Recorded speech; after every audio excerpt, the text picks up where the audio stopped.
Megastar Chiranjeevi నటించినటువంటి 'మంత్రి గారి వేయింకుడు' 1983 సంవత్సరంలో రిలీజ్ అయింది. ఇప్పుడు ప్రముఖ దర్శకుడు భాగ్యరాజ వైఫ్ పూర్ణిమ అని చెప్పేసి ఆవిడ ఈ సినిమాలో హీరోయిన్గా నటించారు. అయితే ఈ సినిమాకున్న ప్రత్యేకత ఏంటంటే స్నేహం, దాని బంధం, వాళ్ళ అనుబంధం, డబ్బు గురించో పదవుల గురించో అది మారిపోతే వాటికి విలువ ఉండదు.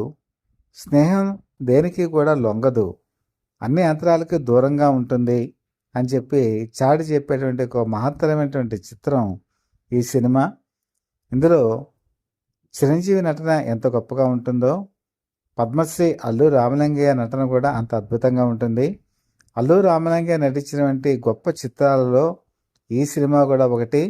ప్రతి ఒక్కరూ చూడదగినటువంటి సినిమా, సందేశాత్మకమైనటువంటి సినిమా ఈ 'మంత్రి గారి వేయింకుడు'.